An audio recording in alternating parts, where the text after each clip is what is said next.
Wildest Ride podcast live from fabulous Las Vegas. You can see in the background. This is actually not live. The power of AI is something crazy that makes us look like that we're both in the same room as once. Yeah, this is actually Christian's no longer with us. This is just AI Christian. But anyway, I am your host, Brian California. This is the Big Texas. Hey, howdy, hey, what's up? And today we're going to be talking about our experience here in Vegas. We went to Universal Horror Unleashed, or as I like to call it, Yoo-Hoo. Yeah, that works for me. So anyway, yeah, we're going to talk about it. It was an interesting experience, I think. There's a lot of mixed emotions throughout the event. I went one night. I went 2 nights. He went 2 nights, so he's now the expert. He is now the resident expert on Yoo-Hoo. So yeah, we're gonna talk about it. We're also gonna be discussing Orlando and Hollywood's upcoming Halloween Horror Night events. Definitely a spooky episode. Yeah, and we're in Vegas, as you can see. We're riding high on the 4th floor, baby. I always say if you're broke, your view out the window is always going to be AC components as your parking spaces and AC components. We don't got the views. We got the views of downtown Vegas, not the Strip. But it's fine. It's fine. We're doing fine. I was staying on the Strip. I was staying at the Link. Link was actually pretty cheap, and dude, that place was like bumping. I'm like, the Link might be my new residency when I come to Vegas. Like, it's cheap. The rooms smell nice. They're clean. The casino doesn't smell like an ashtray. I like that. That's a big thing. Like, cause you go into the Flamingo and stuff like that. It smells like an ashtray. It don't smell like that at the Link. I like the ashtray. It don't really have like I lied. They do have my favorite food option there. It's at the Buddy's Eat, Jersey Eats, and it's the Alfredo fries. They are so good. They are so addictive. They're probably my favorite dish to get in Las Vegas. Yeah. Yeah, we also had Whataburger. We did have Whataburger. And you came out a changed man, right? Yeah, dude. Changed the what a time at the toilet. That's what I got. A hater. No, it was good. It was fine. It's not In and Out, but it was fine. Whataburger is a better experience than In and Out. Sorry, not sorry. It's fine. It was good. No, what we had was actually really good. If you're looking for a basic ass burger, then yeah, go to In and Out. But if you want something a little bit different, you want a better experience, go Whataburger. If you're out of laxatives, go to Whataburger. If there's no other options of places to eat at, and there just happen to be an In and Out within a mile, sure, go do that. But if there's like a Burger King close by, then yeah, go eat at the Burger King. We also had Las Vegas, one of Las Vegas's greatest restaurants, Buffalo Wild Wings. So yeah, it was fantastic. He had maybe the greatest drink we've ever had in our entire life. That was probably the worst drink I've ever had in my life. The Mountain Dew Rattler Challenge. We're throwing it out there now. Anybody that goes to Buffalo Wild Wings, and you're able to finish the entire Mountain Dew Rattler, I'm throwing you a pin. I don't care. You have to prove it though. You got to prove it. The Mountain Dew Rattler was definitely. It started out good. It started like it tastes like a Mountain Dew, but it just tastes like a Mountain Dew that's been sitting out for like 20 days. Yeah, and then somebody used it as an ashtray. So. I don't know who signed off on that.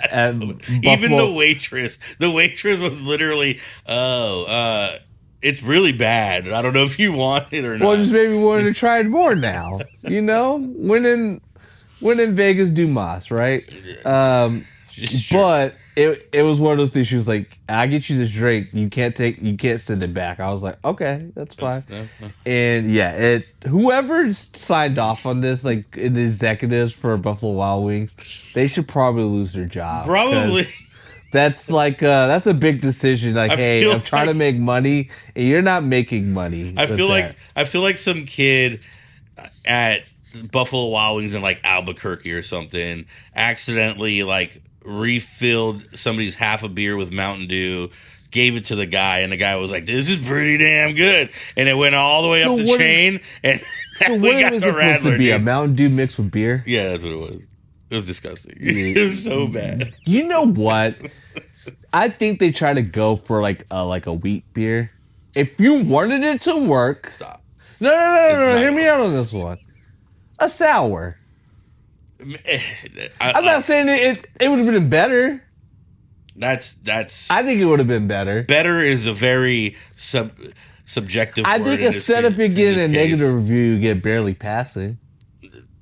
So there's a reason why people don't mix sodas with beer. That's a prime example. There we go. Yeah. So kid from Albuquerque, bad job. But we also did get to go to the Golden Tiki. We did go to the Golden Tiki. That was a good experience. Very expensive though, but good experience. I would highly suggest anybody that's a big tiki person, even if you're not a big tiki person, like the vibes were cool. We got our own little corner booth with the waterfall in front of it. It was really nice. Would I go back again? The answer is yes. I'm not a big tiki guy. Right. The main reason why I'm not a big tiki guy, I do like the aesthetics of a tiki place, but normally, anytime you go to a tiki place, you're gonna spend money. Yeah. And I'm not a big pineapple guy, so 9 times out of 10, all their drinks are made with some type of pineapple. I actually went to a tiki bar in Seattle. And I tried to get something like a Jack and Coke because I knew I was like, okay, all their drinks are pineapple. They were like, well, we don't have whiskey, and I was like, it's only rum, baby. I was like, okay, I'll do a rum and Coke. Yeah, but I was like, It was interesting. So, a little disclaimer though, it is reservation only. We tried to go earlier in the day, and it was reservation only. You can sit at the bar if they have spots available. Yeah. So that you don't need a reservation, but I highly recommend you just make a reservation. Make a reservation. The food was good. We didn't finish. We kind of just it's a lot. So when you go there, just know the portions are fairly sized. If you're really hungry, then you'll be fine. But like the portions are fairly sized. So, and then the drinks were really good. I had the Mai Tai, and I thought it was really, really good. I thought it was well made. Plenty of liquor, and it was really good flavor to it. I had the tiki meal and it was good. It was really, I had 2. And she had a Dole Whip. My wife's in the background, by the way. Yeah, Trash Can Trophies over there had a Dole Whip. That's your nickname? Yeah. I love it. Yeah. Allie, you need a nickname. We're gonna it's come Princess up. Allie, dude. No, it's not Princess Allie. It's gonna be what would I say? Skyline Alley. Dude, you gotta represent your home state. That's her home state. It's Ohio. Okay. Whoever comes out of Ohio, Skyline Chili. Fine. She likes Skyline Chili. I'm not making up something. No, but we're looking for. Listen, we're trying to get endorsement deals, and I would love, when we do the Wildest Ride, it's presented by Skyline. You're welcome. It's presented by Braun, the trash can company. Waste Management. Listen, it's like today's podcast is presented by Waste Management. I'm trying to get us these deals. I'm trying us to get by the Texas State Fair. What's it, California you want? What do you want? What I want? In-N-Out. Oh my God. In-N-Out. Presented by In-N-Out. No. That's what we're gonna have to turn down if we get it. It would have to be from Whataburger. Or how do you feel about Taco Cabana? You ever had Taco? I've never had Taco. I've never even heard of Taco Cabana. Thing. Yeah, but I would take one from Taco Cabana. I'll take Taco Bell. That's a California thing. Is it a California? Yeah, thing? it was made in. It's the first one. What? Yeah, the first one. Where did all these restaurants originate in California? A lot of them did. Taco Bell, Carl's Jr. / Hardee's. Dude, you're missing the biggest one, McDonald's. McDonald's. Yeah, no, I wasn't done yet. But yeah, so anyway, we're already off the rails on this, but yeah, so we did that. We did the Golden Tiki. It was fun. The aesthetic of that place is amazing. They have so many little Easter eggs everywhere. It looked like a Jose. I would say like a little tribute to Jose, unless it was the other way around. I don't know. I would say out of all the tiki rooms I've been into, this is the one you should model it after. It's the most elaborate. It's very elaborate. Like there's a lot. Apparently, the rumor is it inspired Trader Sam's. So. And there's a lot of like noises coming from the back of your booths and stuff, like monkey noises. Would you say it's better than Trader Sam's? Trader Sam's gives you the like Disney magic with their little effects when you get a drink But and here's the stuff. thing: you're paying more at Trader Sam's, You are right? paying more in Trader Sam's. I would say Tiki to Tiki Room. Yeah, I think this is probably better.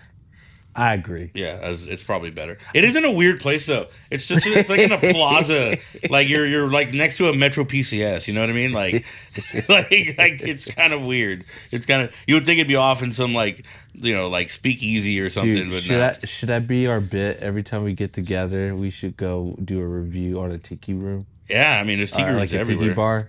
We could do that, or or we could just not eat Whataburger ever again.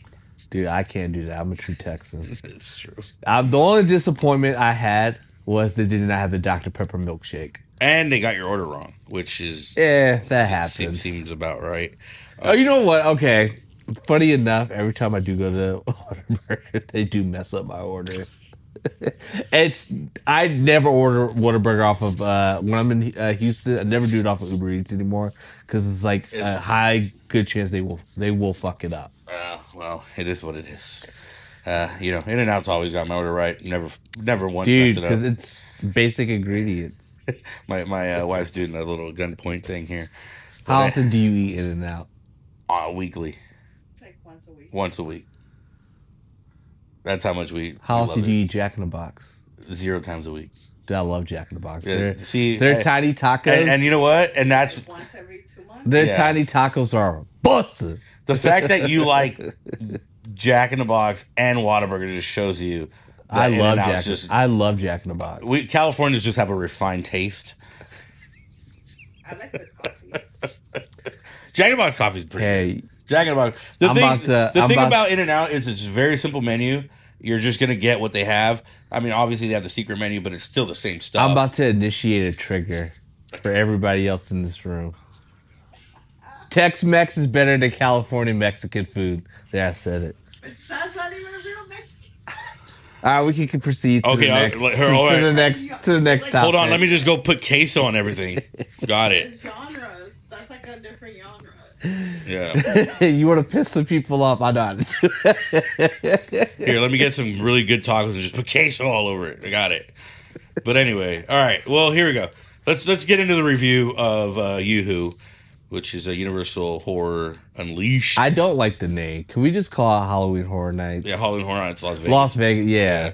I But mean, here- you're gonna be doing it, supposedly doing another one in Chicago, so you just call it Halloween Horror Nights Chicago if So- it ever happens. So here's the deal with it, though. It's not Horror Nights. It's not the size of Horror Nights. You're not going to spend as much time there as Horror Nights. I mean, you can if you get an early slot. You can stay there all night if you want. But you're not getting that event.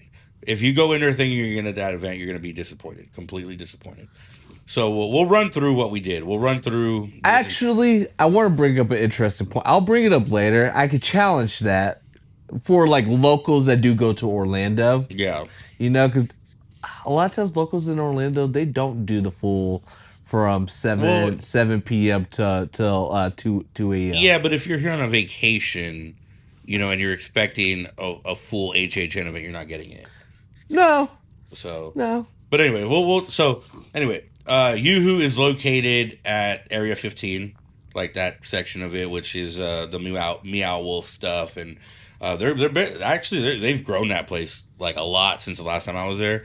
I think the last time I was there was 2021, and it's gotten a lot bigger than what They it was. wanted to put an Area 15 in Orlando, but the project is dead now. Okay. It's no longer happening, and I guess they're selling off all that land that it was meant for Area 15, which is kind of a bummer, because Orlando is a growing city. Right. And I feel like Vegas and Orlando just rival each other when it comes to just hospitality and tourism. I get it. So it would have been cool to have an Area 15 in Orlando, but you're definitely not putting Universal Horrors Unleashed in Area 15 No, in Orlando. no, you're not.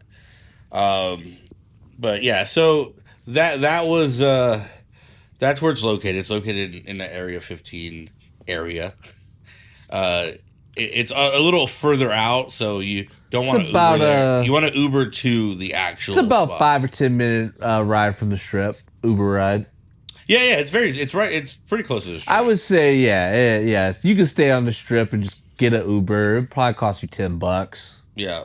So you arrive and it's basically like this little plaza of different what eventually will be different entertainment venues. This is in a big They're warehouse they're calling it different like terminals. So terminals. Yeah, apparently there's yeah, like 7 different terminals. yeah. It's a lot. It's actually quite a bit. The others aren't ready yet. There's nothing in them.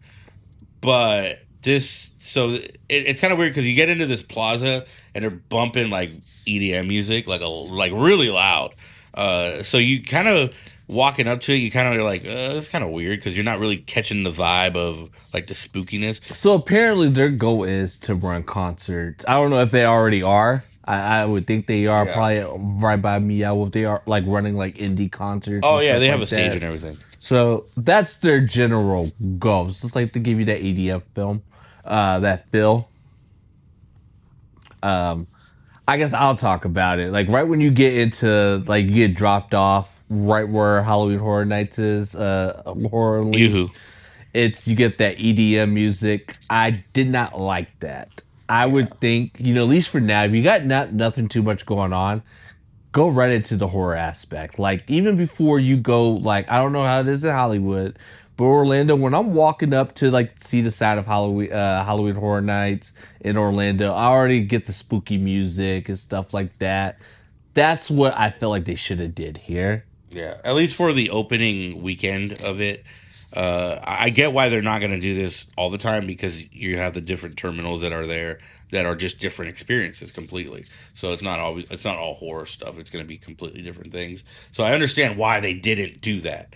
But if you're the only event going at that time, I feel like they could have pulled that off. Yeah, I mean, but like, there's not really anything else right by it. It's kind of like in its shelved in its far like corner. Yeah. That's what I'm saying. If you're shelved in its far corner, then you don't need to play by the rules of the other things in Area 15. Just give it its own BGM, like to kind of get you ready in that mindset that okay, I'm here at Universal Horror Unleashed. So Or can you mix an EDM with some type of horror to it? You some know. Exorcist music. So the way it works is you buy your ticket based off a time slot. If I were to if you were to ask me what the best time slot is, I would say get it somewhere in like the 4 o'clock range, 4 to 5 o'clock range. Do you want to say what time they're open from? They're open from 2 to 10, so they're open from 2 p.m. to 10 p.m. Now, yeah, That's a mistake. that's a big. So I understand it's probably a labor thing. You don't want anybody working past the 8 hours, which whatever. It's not even the whole 8 hours thing. I almost actually agree to keep it open for 8 hours. The problem I have is why would anybody want to go do like a horror thing at 2 o'clock in the afternoon when I would say honestly do 4 to 12. Yeah. Like closing in Vegas, let alone Vegas is a very lively, even at 12 o'clock at night. Like Yeah. it's lively. Why are you closing this thing at 10 o'clock? It needs to be at least 12 o'clock. So the pricing of the ticket varies depending on I think the day of the week. So we went on a Thursday, which was opening day, and the ticket was $79 per, and then the next day it was $89 per person. Unless you're a Nevada resident, then you get $10 off whatever day it is. So and then that's for the one time going through each maze. If you want to get unlimited, I think it was almost $100. I think it was 99.99 or 80. It wasn't something like that. I can't remember the price on it. I think it was like 99. I think. Is that what the price was? Yeah, I wouldn't say that's a bad deal. that's not a bad deal if you want to do unlimited. The problem is, I think once you go through the mazes, you've gone through the mazes. You know what I mean? My thing is, if you get there earlier in the day compared to what time we got to, you Yeah. could probably do those houses 2 times. Yeah. Because it's not like they had like crazy waits. So we did find out like why they were closing the shows, like why they were closing some of the houses and Uh-huh. stuff like that, and it made sense. So basically, anytime the Jack and Chance show was going on, They closed the houses. Oh, that's weird. And they did it was to give the scare actors breaks. So No, that they makes weren't sense. having somebody taking over their. Yeah, that makes sense.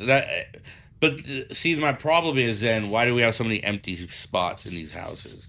If that's the case, if the case was to give breaks to scare actors, why does it seem like there's people on break while we're going through the houses? You know what I mean? There was some empty spots. And it's closed on Tuesdays and Wednesdays. Closed on Tuesdays and Wednesdays there. So the price. Okay, so basically the price varies. I'm assuming Halloween season the prices are gonna jump up a bit. I'm not sure. That's just a guess here. You could. I'll have the wife look that up really quick. What are the price? What are the prices right now per week? Like on certain days during the week. $69.99 pretty much. So $69.99. Yeah, that's what we paid for that Thursday. Then the next day was $79.99, and then I think $99.99. Or how much is unlimited? 99. So $99 unlimited house run throughs, whatever you want to call them. So, and then per 99. huh? October 99. So in October it's gonna be $99. For just for the one house each. Yeah, $99. Yeah, so in October it's gonna go bump up. That's $100. Yeah. That's steep. Are they sold out? 89. No. Dude, they didn't even sell that opening day. No, I'm saying for Halloween. Halloween's a day that could potentially sell out. Yeah. And it's 99 for the whole month, except for a few days, like on to Thursday, because they're gonna keep Wednesday open on October. Only Tuesdays closed. What are they extending their hours or no? It all is 2 to 8. What's the last time slot? What's the last time slot on there? For which one? For any of them, like let's say, in October, what's the last time slot you can possibly get? October? Yeah, because that's if you're getting a time slot like a 9 o'clock time slot and they close at 10, you don't get a 9 o'clock time slot. Nah, you might want to go in like at 6, 7. I think this is gonna be a thing. You're essentially you're gonna just want to get the earliest time slot you can get because they let you in no matter what at any point. So you might. Yeah, we got in at we had an 8 o'clock time slot yesterday. We got in at 6 o'clock. Yeah, so they weren't too they weren't really looking at it too much, and that could change for Halloween because I would think Halloween everybody wants to do some type of like houses, and I would say Universal does lead the way when it comes to haunts. I kind of feel like the time slots were pointless. 8:40 is the final time slot you can get. Do not get that. Don't get the 8:40 time slot. Oh my god! Because dude, they say they close at 10 o'clock, but they close earlier. They're close. They'll shut it down. I would say you're probably, if you want to do all the houses and not do any of the extra stuff, you just better hope that they don't have no lines and just go through the houses. What time did we go do the first house? I know you guys did the Scarecrow before we did, but what time did we run in there? I want to say it was before 7:30. Yeah, so I don't know if time slots really matter. Like I don't know because you're allowed to go in earlier. You're allowed to go into the houses earlier. I don't know if there's a certain time, maybe like a half hour, give you a half hour grace period or something. You like restricted more as it goes. Well, I'm saying we had it for 8 o'clock yesterday. We got in at 6. Yeah, so like I don't know how realistic the time slots are. Like I don't know if they're really checking time slots. I don't know, but anyway, we're still even at the promenade. First things first, you got to walk into this big warehouse. The first thing you go through is security. Here's the disclaimer: you can't bring cameras in.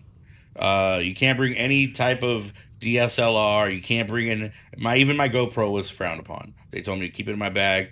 Don't bring it out. You can take your phone. You can record with your phone, stuff like that. You are not allowed to record the mazes. We found out that you can't even bring a water bottle in. You can't. So you can't even bring a water bottle in. They told this guy he had an expensive water bottle that he either needed to put it in his car or throw it away. And the thing is, you're in Las Vegas. Who the hell has cars? You know what I mean? A lot of people are Ubering to this everywhere. event. Yeah. Oh, free parking, by the way. Just give you a Oh, heads is up. it free parking? Yeah, so the structure's free, so you can just park there. You can park anywhere in Meow Wolf. They do have a tram, so if you want to park in Area 15 and you're let's say you want to hang out in Area 15 first, go do the Meow Wolf stuff on the side of Area 15. They have a tram. We took it yesterday. Don't they have a John Wick experience as They well? have a John Wick experience going on right now. Which I They, heard good reviews. yeah, Really? great reviews on I that. kind of wanted to do it. They have that illusion art installation going on right now, where like you go to the different rooms and it looks like you're in space. Is the It escape room at Area 15 or is that somewhere else? I think that's somewhere else, but I heard it's really I good. thought it was the one that replaced. I mean, Wake replaced it. I think.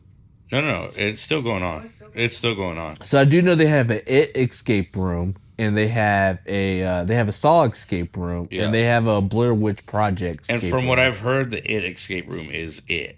So like it's So yes, good. you go through. They have two different. You can get a bundle. So basically, they have the sewers and they have the fun house. And it looks like they put a lot of money into it because they actually have scare actors a part of the escape room. To me, Right. that sounds cool. Yeah. That's awesome. Yeah. Yeah. Well, so security, no cameras, no water bottles. Apparently, they're fairly strict on it. They're gonna make you. They go through how you do at Universal. You're going through like a screening and everything, like airport style. Your backpack goes into that little X-ray machine and everything. So you're not gonna even try to sneak it in. Just don't bring it. You're best off just using your phone. There were people there with DSLRs, but that's because they were media. They were given media credentials and they were allowed to have that stuff with them. So, just don't try to do any of that stuff. Then, especially if you're Ubering, then you're gonna be screwed. So Yeah, you're gonna be pissed. Yeah, You're more than likely gonna have to Uber back to your place. yeah. You know. So once you go through security, they scan your ticket there. Which can we say real quick? That should not go universal. Not even for the camera policy, because the camera policy does make sense. But you should have lockers. Yeah, at least offer some way to store it. It's Vegas. It's Vegas. Come on, let's be real here. The weird. So anyways, we go through security, and then that's where they scan your ticket. And you walk into the main room. So it's like it's kind of like a bar area. At first, you're thinking this is it because it looks very small from there. So, but then you go off to the right or off to the left and go around these little corners, and there's another bar in the back. There's a food area, and then the houses are kind of spread out through there. You'll see the queues. I for would the say houses. the first thing I noticed when I walked in is right away scare actors. Oh, yeah. So you have one scare actor immediately try to get you for scare, and then you have somebody that's up top On a zip line. on a zip line. I think she's like a vampire type Mhm. thing, and it's well done. Mm-hmm. And then you notice there's probably like 3 or 4 other scare actors around that area, and me and you were kind of talking about what was the overall story of Universal Horror Unleashed, and we couldn't really find the right answer. Well, if you were paying attention to the scare actors, I think they were trying to tell you an overall story. Yeah. Does it really make sense to me? No. But if you just watch them, I think that's how you can get what was the overall story of the warehouse and stuff like Yeah. that. If you go in there doing all the little experiences aside from the houses, you probably can pull off a full day or at least a full session. If you're just interested in going and doing the houses, it's like an hour and a half of kind of a thing, right? But yeah, you walk in there, they have the scare actors, they have somebody like on a throne, they have people like actors lingering around trying to scare you. It's very dark in there for one. 2, it is very adult oriented. So if you're taking kids, just remember, like the Jack Show. There's a Jack Show. There's a lot of cursing. There's a lot of adult references into that. So that's kind of just a disclaimer on that. But it is I wouldn't take my kids to Universal Horror Nights anyway. we're just talking about taking our niece who's 6 years old to horror. Oh my god. 6.5. Good luck. Yeah. So, but no, just you walk in there and it's very well themed. They did a very good job with that. Uh, I it's just kind of so you just got to remember there's just scare actors everywhere. It's dark. There's bars kind of peppered everywhere. Um, it's a cool aesthetic. It's a really cool aesthetic. Uh, what did we do? The first thing that we did was just go up to the stage and watch the Jack Show, right? Because it comes on every what half hour, every hour. Yeah, that show was already going on when we got there. Yeah, So we watched a little bit of that, yeah. and then it's a moving show. Just in case, so if you're just standing in front of the stage, that first part of the show actually starts behind it in the bar area. I didn't like that. Yeah, I didn't like that either. I thought that was kind of stupid. Because you're gonna have people just trying to push each other while everybody walks and stuff. Yeah. So your best bet is probably watch the first half at one point, and then like a different part of like a different show later on. Watch the stage area show, the stage area portion of it. I would say it's probably the best bet instead of trying to squeeze into the stage area after watching it from the bar area. I know that sounds confusing, but you'll understand when you go what we're talking about. So it's basically the first part of the show is at the bar. Yeah. So like if you want to try to order a drink at the bar, right, they even give you a hard time about like, hey, we're gonna have a show right here, and I'm like, that's counterproductive. Y'all, they should have thought that one better out. Yeah. But whatever. If you grab a seat at the like where the stools and stuff like that, a table, you can stand right there and watch the first part of the show, which we did yesterday. Yeah, we did. And I actually liked the first part of the show actually a whole lot better probably than the second part of the show.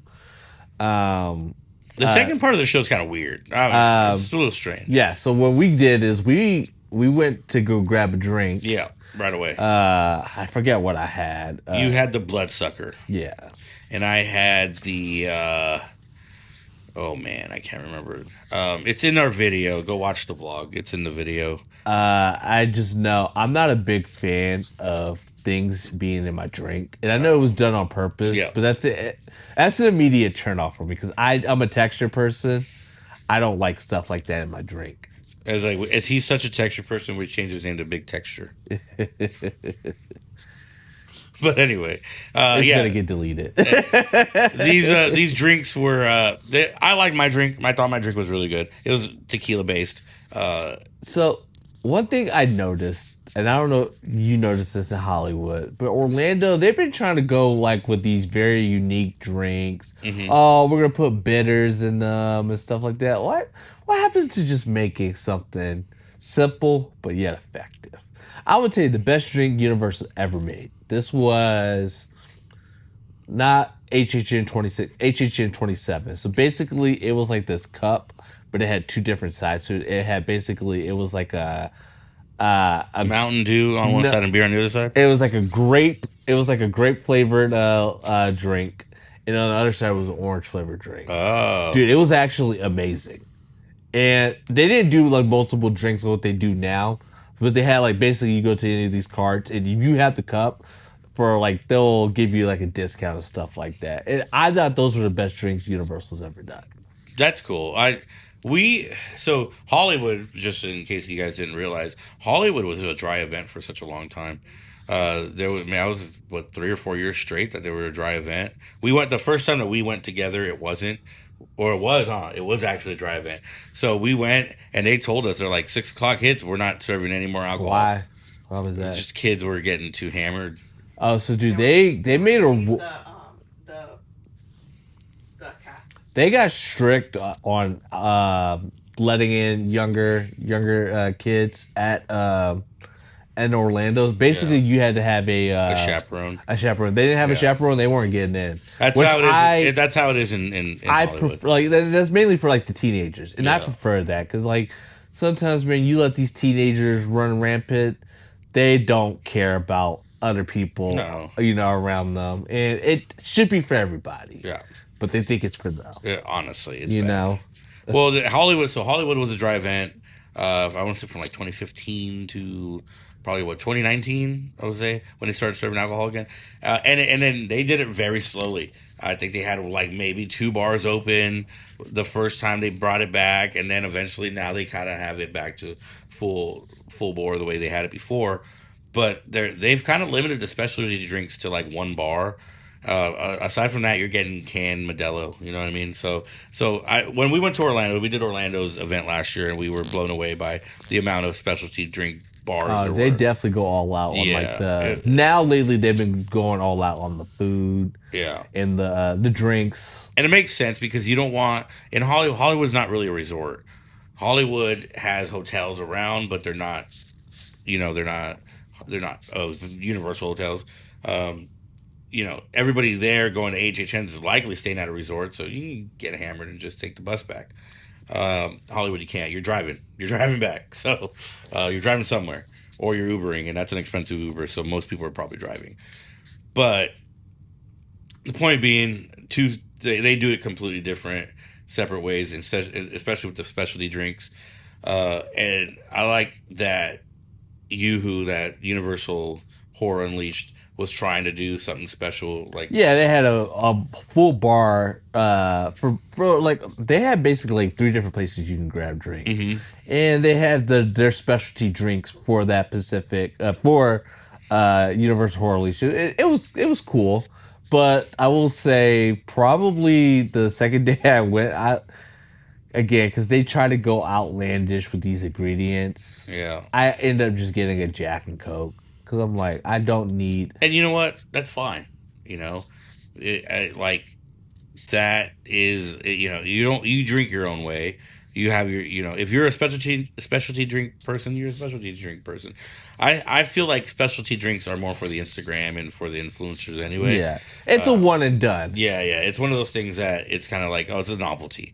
But if you have a staple that you go to that to drink that you have a good time with, just get that. You'll be fine. Drinks? Will you say drinks were pricey? Yeah, they were $20. Yeah, the one. Well, after tip, the one that I bought for us was $51 for 2 drinks. For 2 drinks, yeah. So they were pricey. Pre-game, man. Pre-game at your hotel. You say actually we say pre-game, but I didn't even tell her I paid $9 for a Celsius yesterday. So she just gave me a look. If you go to those Walgreens and CVS's, my hard cider was $5. Everything's normal price there. So yeah, Vegas tip. Go to CVS's and Walgreens. Or if you go to like an ABC, because they have the ABC at the Planet Hollywood, they charge a normal price. Yeah. Yeah, the hotels will try to get you. Maybe gamble a little bit. They'll get you some free comp drinks. Yeah, you can find cheap drinks in Vegas. Yeah, if you walk along the strip. But if you decide you're just gonna walk into a random casino bar, you're gonna be paying pretty good money for a drink. Yeah. So you gotta find it. You're gonna look for. And I think that's one of the problems with Vegas today is things are kind of getting way too expensive. They're very expensive. They have now exceeded that inflation by so much. Yeah, I agree. And that kind of translated into this event. This event, the drinks were very pricey. I didn't get food. I know you got food with Ryan. What did you see the price on that? Did you? I didn't pay for it. He paid for it. Okay. But we got a flatbread, very basic pepperoni sausage. It was good. I would probably give that. Actually, I wouldn't say it was really good. It was very good. More to the point of between I would give it like a 7.7 out of 10. I also had this pecan. It was like this pecan dessert. It had some pecan ice cream with it, Ooh. but it was actually really good. Okay. It reminded me of the bottom of it of like pecan pie. Yeah. That was amazing. I would probably give that honestly like an 8.5. Okay. Yeah. The food is worth trying. The area that they consider like a table service, it's not really themed, in my opinion, very well. Right. They have photo ops. There's a whole bunch of photo ops of like it's like basically all the Blumhouse properties. Yeah. I didn't walk into that room at all. I didn't even step foot in that room. So yesterday they did. Megan, is it Meg? Yeah, Megan did come out and do like a dance. And it was so weird because I'm like thinking at the hotel, I'm like, damn, dude, this like looks like a Like you go to like a strip club. Oh, Jesus. I'm like, I don't know if I like this. This is what Epstein Island looked like. Is that what you're trying to say? You definitely gotta cut Nah, that I'm out. cutting that out. We're just gonna pretend we laughed at something else. So anyway, yeah. So yeah, there was that. The food. I didn't. Can you look up the prices of the food, lady? Monitor, lady. Can you look up the prices of food Food for for YooHoo? Well, while she looks up the prices, we can talk about some of the mazes. Oh, actually, we can talk about the bathrooms. They're really clean. Oh yeah. them. Yeah. 10 out of 10. They were definitely clean. There's no theme to it, so I was a little It was disappointed. very But covered too. As- There's no like So there's you kind of get your own private room when you're taking a spooky dookie. So and it's definitely a spooky dookie when you're in there because it's spooky. But so yeah, bathrooms 10 out of 10. Would recommend. We can talk about the houses or we can go to the merch. What do you want to talk about first? talk about the houses. Okay. The first thing we did was the Scarecrow house. Scarecrow. And at first it looks weird because there's stanchions set up outside before you go into like the actual part of the maze. But that's not, you walk in there, you get your ticket scanned, and then you kind of go into another queue. You're not really in the house right away.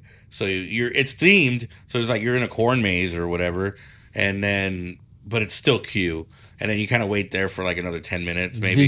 Have you ever done a Scarecrow in Hollywood? They have, yeah. Okay. That was a while back. Might have been the year we went, the first year we went. I think that's when they had it. I do remember when they did ours a few years ago. This was probably back HHN 27 Yeah. when they did a Scarecrow. That was probably the best house that year Mm. they did. So I can see why they brought it for here because you want to do I would like to think if you're gonna do a HHN event, you're limited on for 4 houses. You want to bring the best of the best. All right. Scarecrow, in my opinion, probably is the best of the best. Now, we did that, we didn't go together. We didn't do this run through together. You guys went ahead of us, and I was waiting for her to get to the actual place because she was at the hotel. We did it after, but so I was very confused. I kind of wish I would have done another run. I wish I would have had a chance to do another run through on this maze. Only you wouldn't want to do it with us. Hmm? You wouldn't want to have did it with us the second time. Really, it was that bad. No, because I told you there was like 3 or 4. I don't want to say like scenes, Yeah. but like back to back where there was no scares. Like there was no action. So that's how I felt. So you were just walking. It wasn't even like at that point it was just a maze. Yeah. Like the worst, like the only part of that maze that was like, there's like that tornado scene, which was kind of cool. But then all you're doing is getting whacked in the face with corn crops, just whacking you in the face. What overly excessive, by the way. I can give me that effect and give me about half of that effect.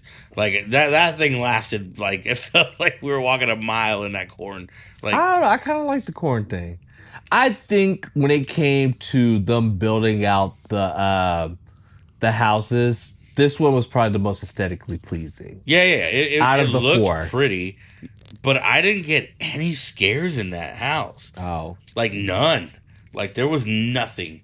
I was just like, and we didn't get again. Okay, and here's the thing about the houses, they pulse you, so you're not conga lining like you are in Hollywood or you are in Orlando. You go with your group, and that's pretty much it. Like, so yesterday, because that was our last house. They were not posting oh, they're just conga lining people. because they were trying to get it done. That's So I think they initially, if you go during probably right when it opens, they'll post you, and so that way it is a lot more scarier when they post you because you're not really up on some like a line and stuff like that. no, you're So- just with your group. We went. It was literally just me and her when we did Scarecrow. That was it, which was cool. If there was scare actors, but there wasn't. what menu are you trying to find? Because it's really hard to find. It's fine. It's fine. We don't have to look that up. I'm just based off the drinks. The food's probably kind of more on the expensive side, I'm gonna assume. Yeah, the starters are like with the 13, 15. So appetizers about $15, just the starters, and then I'm assuming like some entrees will probably be in the 20s. It is what it is. I don't know if you're really going there for the food anyway. You'll probably want to I grab some wouldn't food, even but think they give you like full blown entrees. It's more like finger food stuff like okay, that, you yeah. know. Yeah, pretty much. So 14, $15, expect something like that. Hmm. They have a few things they offer. They also have a hot dog stand that is available too, um, which looks like a Johnny Rockets because the logo looks like every time I turned around I thought it said Johnny Rockets on it. I don't know. It was like it was the right by Texas Chainsaw, so I think it was like Oh, it barbecue. might have been barbecue. You're right. You're right. Yeah. Okay, but either way, yeah, they have other options. But we weren't there for the food. There is a mascot to this event. And that's Jack. Jack's. No, we still gotta talk about Scarecrow. Oh, go keep going on Scarecrow then. I like Scarecrow. It the first time I did it, I think was better. It was a better experience than the second time I did it. Just because there was the second time we did it, there was like 3 to 4 scenes where there looked like there should have been a scare actor there, and there wasn't. I think they were doing. It was also towards the end of the night, so it seems like they were hard, like cutting their scare actors stuff like that. Hey, you need to leave. So that was kind of weird. Other than that, I thought it was very aesthetically pleasing. Like they put, you could tell uh, they did a good job with the theme. Is basically what I'm trying to get at. The first, I thought the scares were there for at least for me. All right. Overall, I would probably give that house a 8.5 out of 10. Definitely one of the stronger houses that they have. It's probably my second favorite house that they did. Yeah, it was cool. That's a house that if this event's going to survive, that's going to have to be the backbone. So based off my run through, my experience, I couldn't give it that high of a score. I don't remember what I gave it in the video, but it had to be like a six something, and that's only based off my experience. So if obviously, like if you especially if you're a Horror Nights aficionado, every run through is completely different. You can get a great run at some point. You can get something that's completely terrible. You have to do the house multiple times. Yeah. Unfortunately, I got a bad run on my Scarecrow house, and I was the one that was probably kind of in the two that I was looking for. Obviously, Universal Monsters, but that one's probably number two, close behind. That I was really excited for. Didn't live up just based off the scare actor stuff. And I get it. It happens. You miss triggers or you miss certain scares. But I felt like with just two of us walking through, we should have gotten everything. Like everything should have hit. But it didn't. It is what it is. Yeah, so I'll give it like a 6.8. Yeah. Yeah. That's a failing grade. Yeah, it is. Well, I mean, they failed me. Jump. We jump into the second house was Texas Chainsaw. Okay. Can I start? Yeah. I fucking hated this house. Wow. Okay, here's the thing. I'm sure the house was cool, but I'm instantly failing. I do not like the Texas Chainsaw Massacre. Stuff like when you use smells and stuff like that, which that's probably 9 times out of 10 positive for people, horror fans. Not for me. I'm not a big Texas Chainsaw Massacre fan. Will probably never be a big Texas Chainsaw Massacre fan. So instantly, that was the one house I could give two flying fucks about. I will say though, the smells I don't think were as harsh in this house as they are in like Orlando or Hollywood. But when we did the Legacy house, that the smells in there were so bad. I don't know how people didn't puke. I'm sure they did actually. I'm pretty sure they had to stop the house, like the conga lines, while people were, because if let's say you got drunk or something and you walk through that line, I don't know how people keep it down because the smells in that Legacy house were so bad. But I mean, yeah, that's the part of the Texas Chainsaw Massacre. I think that's why people love it so much because they I would say if there was one house they probably should have. I understand it because for horror fans, Texas Chainsaw Massacre is probably in like their top 5. You know, like Leatherface is such a iconic. Yeah. Would you say villain or slasher? Yeah, it is a slasher character. He probably is the first slasher. Yeah, because that's when it came in 72. So 72, 73. So Yeah. he has to be one of the first big slashers. Because I don't think the first Halloween came out to the late 70s. And then after that, I want to say Friday the 13th like probably 81? came out after. It definitely came out after that. I think it was like 81, right? I don't know when Nightmare Before Elm Street came out. 84, I think. Yeah, Nightmare on Elm Street. Yeah. So yes, Leatherface has to process of it has to be the first. Yeah. Has to be the first slash. So I do understand his contribution to like pop culture and horror. Right. He don't do it for me. Yeah. Okay, I get it. And I'm gonna be an outlier. I'm gonna say you probably should focus on his review of it because it did not work for me. I will say over the years of 74, Texas Chainsaw. yeah. 74. So over the years, I will say that the Texas Chainsaw Massacre house have usually been the best in Hollywood. Over the years, I would say they put more into them. They added the smell. The smells, obviously. I would also say this house is based off 74, so you're not gonna get your newer version of Leatherface. You're getting the old. When they make the chubby argument version that's of the it. best version of the Texas Chainsaw Massacre. That's what everybody says. That's what everybody says. The 74 movie. Yeah, 74. So you're gonna get Grandpa. You're gonna get you're gonna get those characters in it. That Grandpa character was wild to me. I thought that was super creepy. Honestly, this was probably my second favorite house. It was my least favorite. It was the run through that we had was decent. I wouldn't say it was a great run through, but the way they dressed it up and the aesthetic was really good. I would say the Legacy House is the best version of the one that was in Hollywood a couple years ago. The Legacy House, or was it last year? It was Legacy last year. Last year, yeah. The Legacy House was by far, I think, the best Texas Chainsaw Massacre house they've ever done. This is probably a second to me. Like, I like the way this was.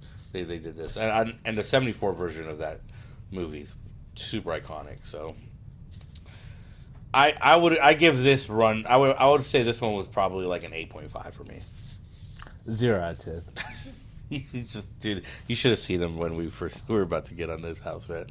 Even Ryan was giving you crap for it. It was funny, Dude. It was worse yesterday. Really? Yeah, he was because they were posting us, and I did the dumb mistake of letting this fool walk right in front of me, so he was just stopping. I'm like, dude, no.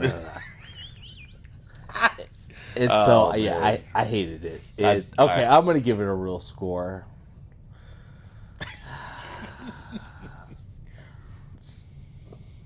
You know what? Fuck that. 6.5 out of 10. That's a decent score.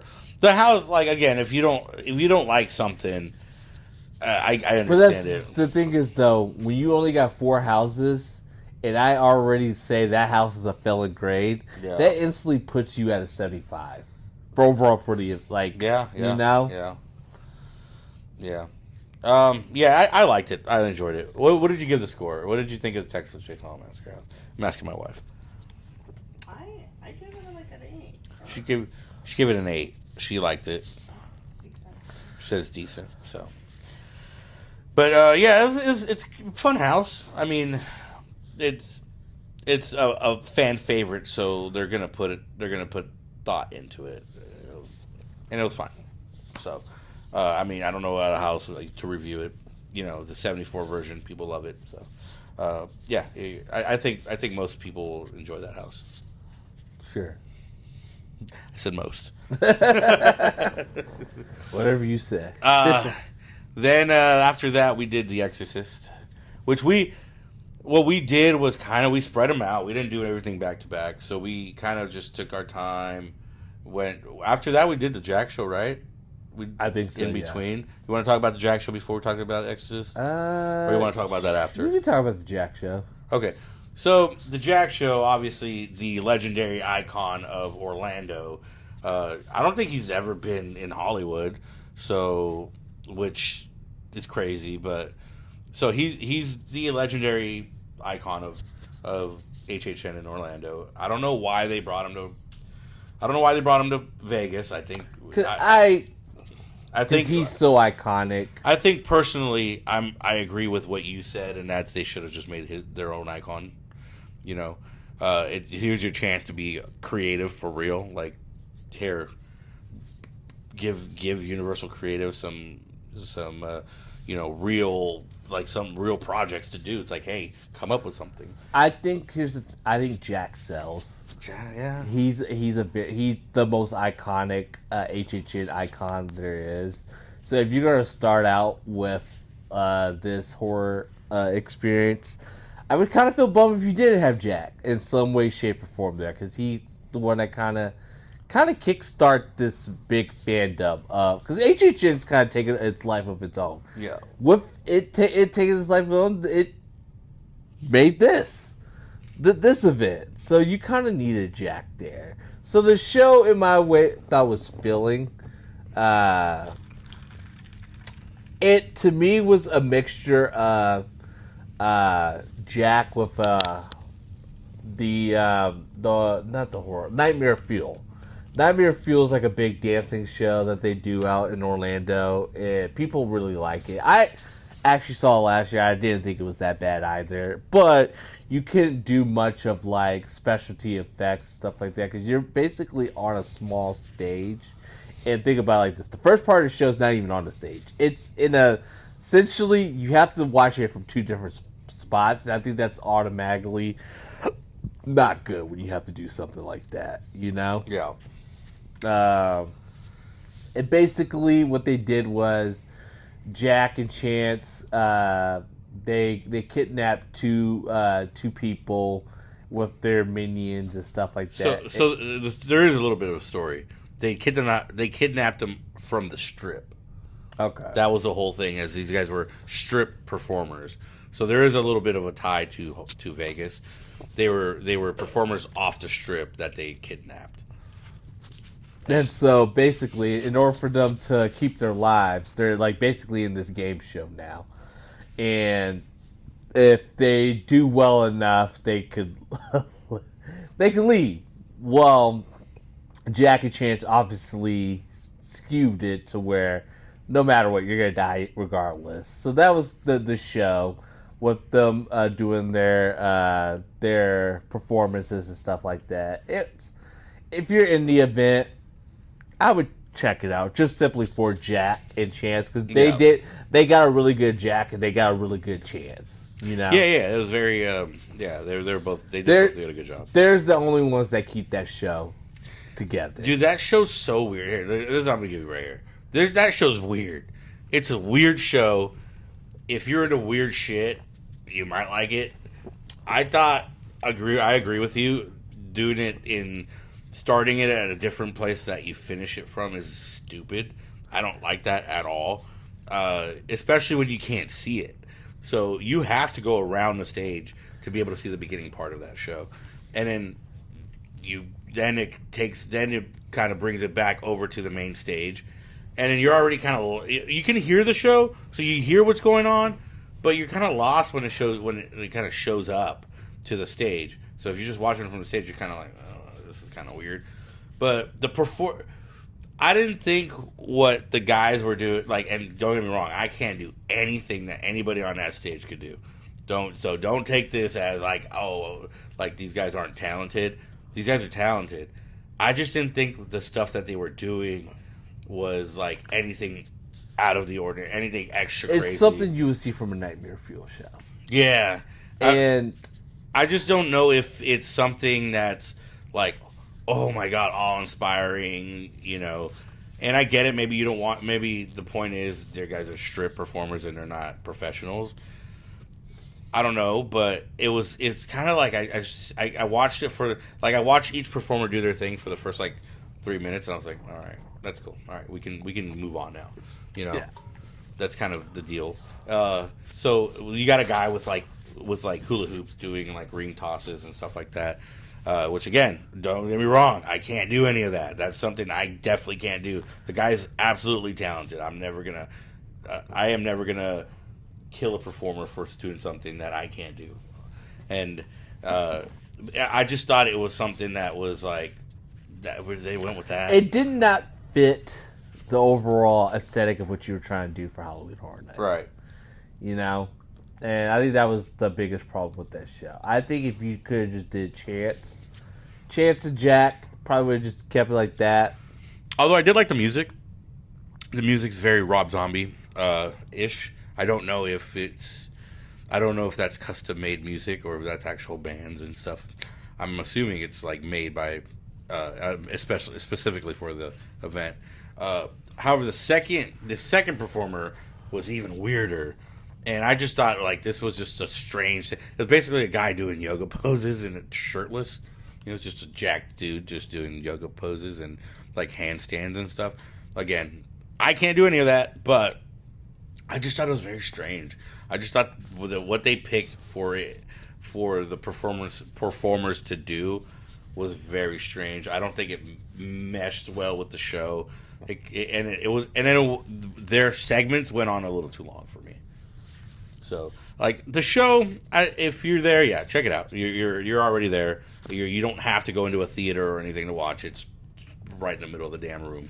So just stop and watch it. One thing they do have is they do have audience. It could be a part of the show. Yeah, so they'll pick about 4 people to go up, and you don't have to do anything. You literally go up on stage and you just hold a sign. So that's kind of all it is. Realistically, you watch the entire show from like the front row. They just pick 4 people to do it. And then at the very end, they'll say, hey, come up on stage. And they're like, stay or slay. It's just literally a sign with 2. So they picked the people from the first part of the show. So where you were at by the bar, yeah, that's where they were picking volunteers and stuff. Yeah, like that. So that's, if you want to be a volunteer, go to the bar and raise your hand, I guess. I don't know how it works. But you raise your hand? Got it. Okay. So they did that. You come around the stage, they watch the stage show, they get back on stage and they give you the signs, like, and they're like, what about this performer? And then they raise the sign up that says stay or slay, but here's the kicker, the stay side has an L drawn on it, like with like with spray paint, so it's always gonna be slay. That's where they get them. It's fine, it's okay. I for a show of that magnitude, for that being the main show and being the main source of entertainment aside from the houses, I give it like a 6.9. Nah, I give it a 7 out of 10. Okay. Though obviously the only thing holding that together is Jack and Chance. Now, the only issue that might be is if you get people from Vegas that don't really know too much about Halloween Horror Nights, they probably could care less. And this is why I feel like why I wish they would have just picked their own icon, because I don't know how many people are actually flying from Orlando out here to go do this. I think the initial, right, the first couple weeks. If you were there for the first day, yeah, you're true Halloween Horror Nights fans. You saw all the influencers from Orlando and LA out there doing that stuff. So. Yeah, they're Horror Nights people, and we're reviewing this. We're honestly reviewing this with the being Horror Nights aficionados.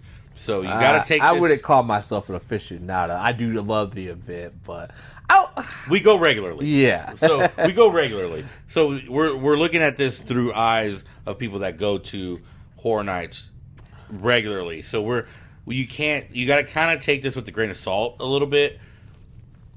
That event is what it is in comparison to like an HHN. Again, you're gonna have to keep that in mind the entire time you're there.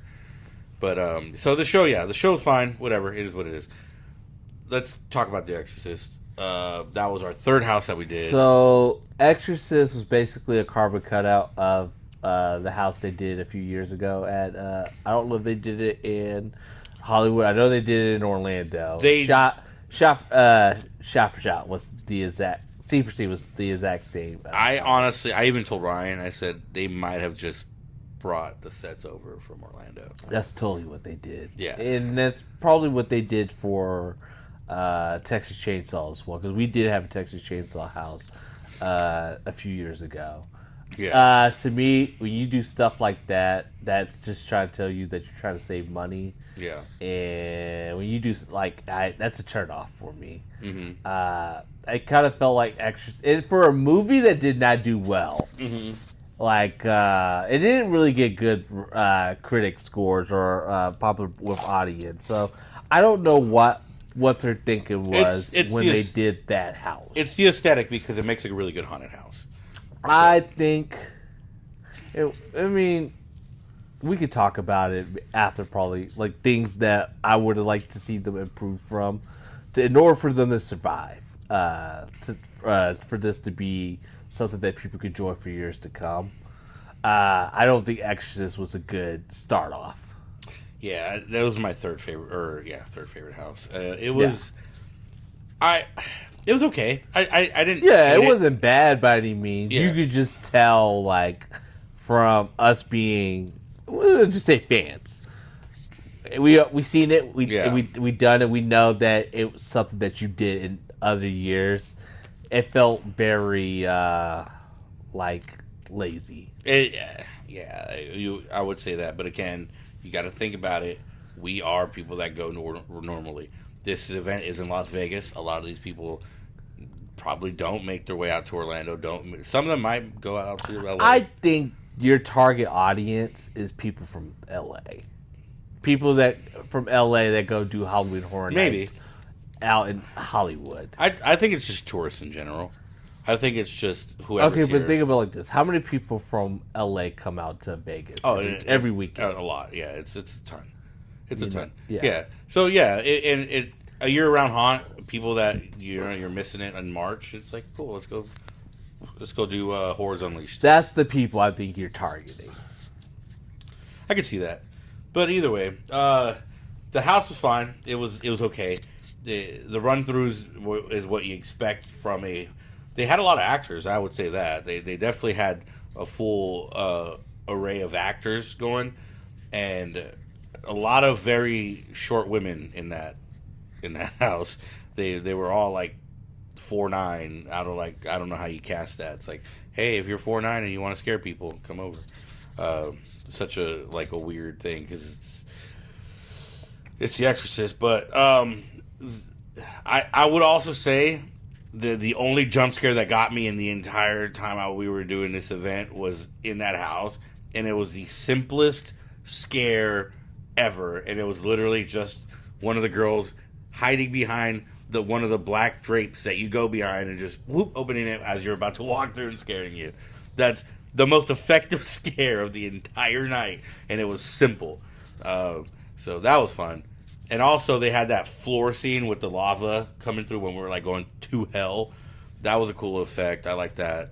But other than that, it was a very simple Halloween Horror Nights type of house.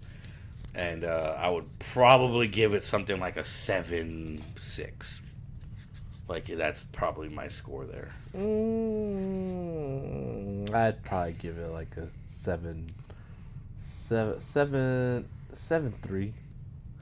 Just because you did literally a carbon cutout for a house and a property. Not saying like if it was just the original movie, that's a different story. Yeah. But you did it for a sequel that was not well received, so that's why it's got a lower. Like I feel like they could have did better. I just think really the subject matter doesn't matter to me. Like the movie doesn't matter as long as they execute a house well. Like, for example, if you think about what's the best stunt show in the world? Waterworld show? Probably. And that's probably the worst movie ever made. So, like, to me, it doesn't really matter. Okay, so that's a good example. So, for me, one of my favorite houses was the Us house. Yeah. Not a lot of people really care for the Us movie like that. I love the Us movie. Yeah. And so the house for me was very cool. So it's a good example. I just think, again, like... I don't know.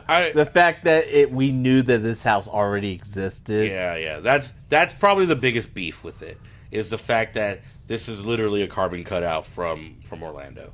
So I agree. That part of it isn't great. But again, how many people from LA or from here have seen that house? I would say none of them. I would say not a lot of people. So it's new to them, and that's kind of what they're. I think that's kind of their only saving grace. Here's my thought process. I don't even mind you doing carbon cutouts, but you better choose the best of the best. Yeah. Like you do the best that Hollywood had to offer, Orlando had to offer, put it in Vegas. Do the weekend house. You gotta. My thing is, you gotta want to you want to make money. Yeah. How can I make the most money? Well, Merch. These houses, I don't know if they do. If Universal does surveys, they're like, okay, these were my most well received houses from the two coasts. That should be our 4 houses in Vegas. Because we want this thing to be a year-round thing, you know. Yeah. Especially, we want this thing not to. More than likely, I do think this thing's gonna end up being seasonal. We'll save that for the end. We'll save that for the end. I tend to agree with you, but we'll save that for the end. So yeah, if you are gonna, like you said, if you're gonna carbon cut out something, carbon cut out the best stuff. I agree with that. Although I didn't think this house was terrible, I just think it was done already, and we've seen it, so we don't care for it. And we were like, yeah, all right, cool, whatever. We did it. It was fine. However, the next house that we did, I think was the highlight of the night. It was by far the best queue area and by far the best run through of a house that we did, especially the first night. I don't know how it went for you the second night, but that first still good. Still good. Still good. I'll let me tell you how we did. Like this first run through that we did, the first night was one of the funniest and funnest things I think I've done in a long time, because this one they pulsed you through. There was nobody in line behind us, I don't think, right? It was like literally it was just us, and we were walking. Ryan and his other two friends were walking real slow. Yeah. So we were walking like a normal pace. Yeah. So it ended up being just us 3 kind of going through the scenes. And I would say the scenes were great. The scare actors were great. We got a lot of the effects. We got a lot of the jump scares. I would say we saw every character for sure. But there was points where we didn't know where we were going. There's just like curtain. It's like a picture to the point where Frankenstein's monster comes to us and is like, just literally pointing, like telling us, no, not that way. Go this way. It's the greatest thing I think I ever. Thank you, Frankie. It was great. It was the best. It was so much fun. Not once, but Twice we had to get redirected by Frankenstein. It was the best. That was so much fun. But the house in general was very, very well done. The aesthetic of it was pleasing. The actors were great. The costumes were phenomenal. And it was a long house. It felt like a very long house. Yeah. My favorite by far of the night for sure. You could tell this is definitely their flagship.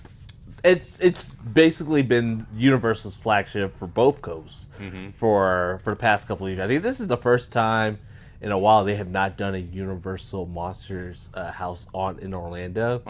Which kind of makes sense because we got Dark Universe now at Epic Universe. And you kind of, I think it was last year, it was a little bit of a fatigue. So, but this was like basically, you got all the big Universal monsters in it. It was very good. Like you said, all the monsters looked very well. Their sections looked very good. Probably the only section that was probably could have did a little bit better was probably the Wolfman. Yeah, maybe. But overall, that's a very slight critique. Yeah, overall, this was the best house, and this is what's. If I'm marketing, this is the number one thing I'm selling is 100%. Universal Monsters. 100%. And as they say, the cream will always rise to the crop. Cream rolls rise to the top. Yeah, the cream will always rise to the top.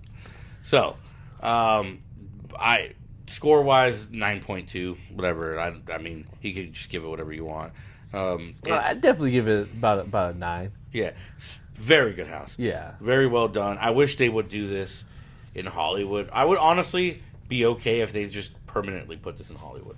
Like they said, we're gonna put a permanent house in that area, in that one section where. Oh, you're talking about like year round? Yeah. If they did something like that, Didn't they do? Wasn't it? It was The Walking Dead. yeah. So if they put it in that building, in that Walking Dead building, year round, or even if they wanted to do every year for Halloween Horror Nights, I'm a big fan of, even in Orlando, do one house, but it better be the best thing you can think of. yeah.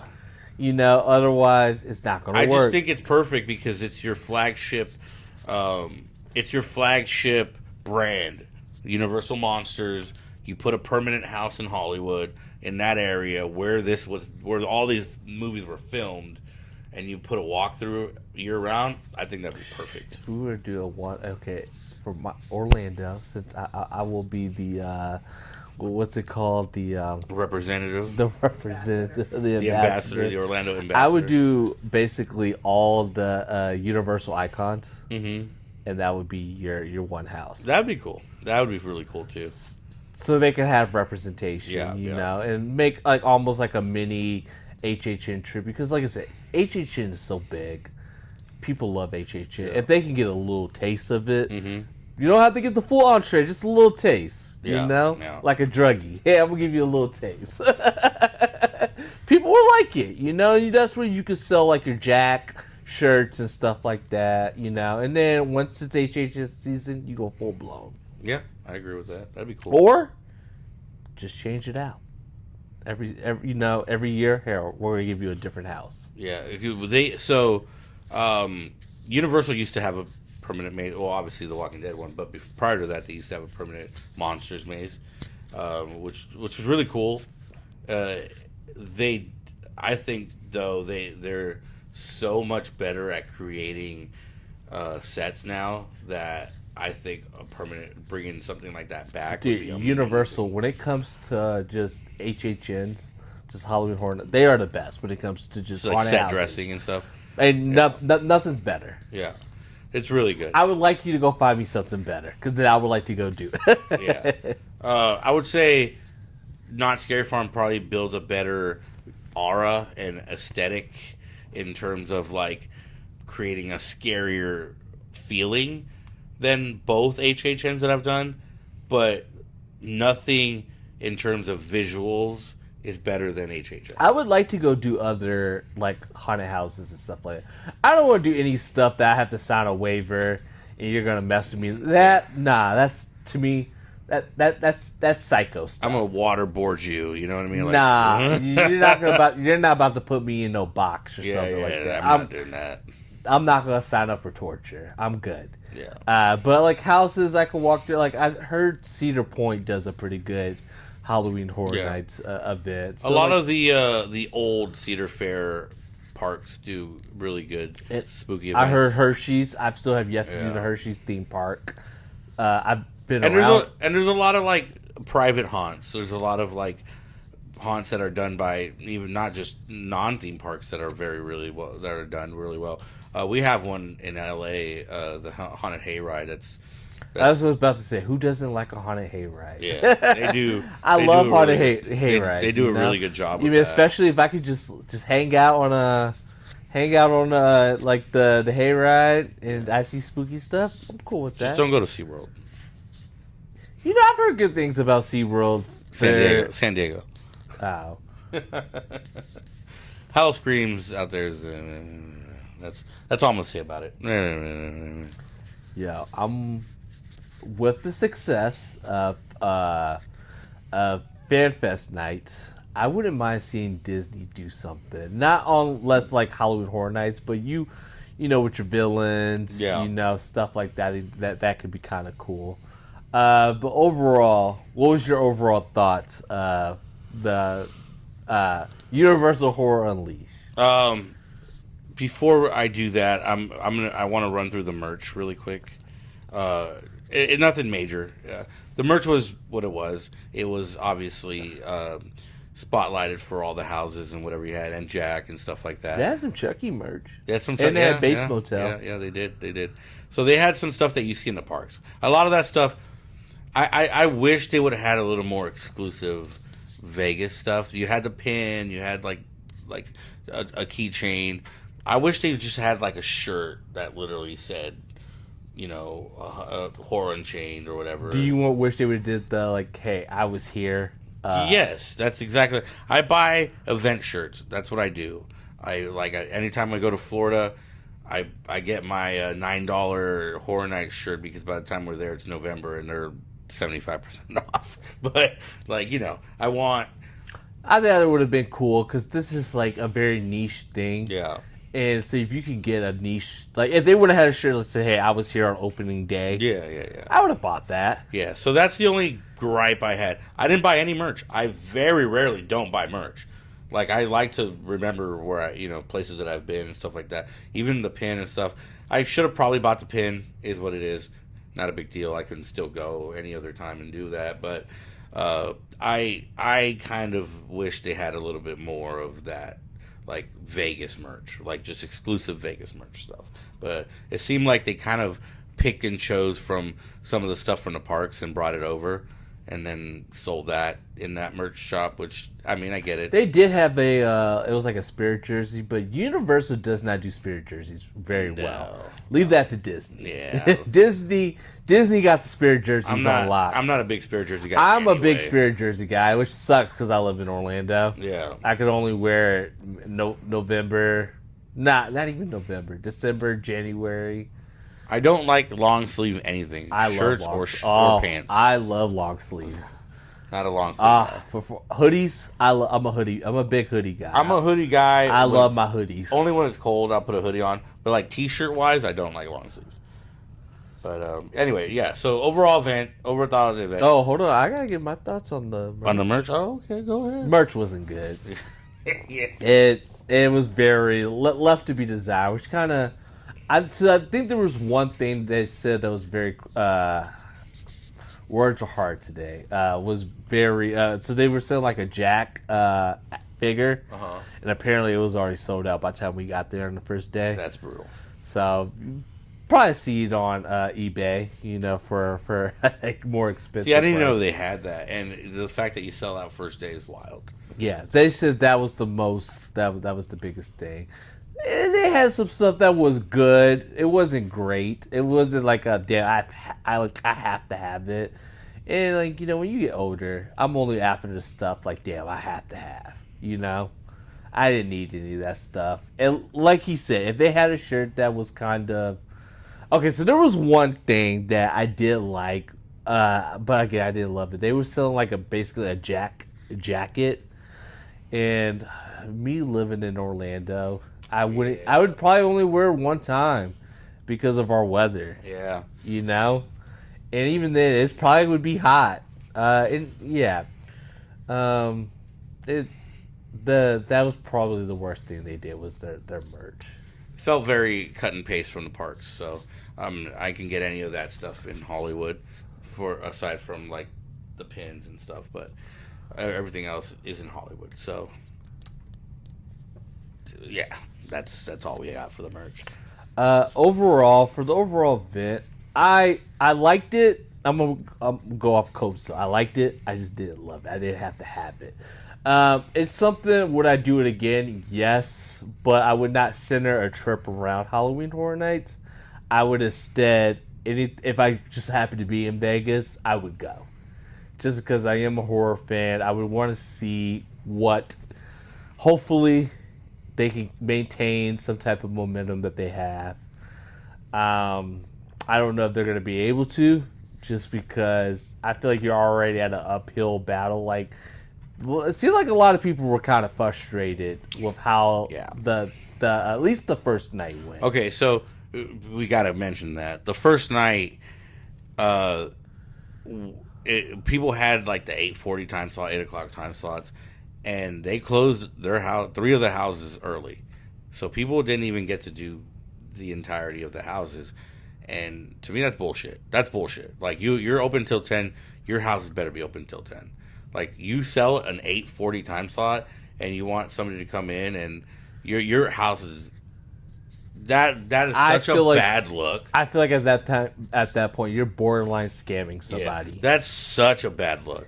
I would not even sell an 8:40 time slot. 8:00. We were talking to a lot of people outside, and they were absolutely livid with that.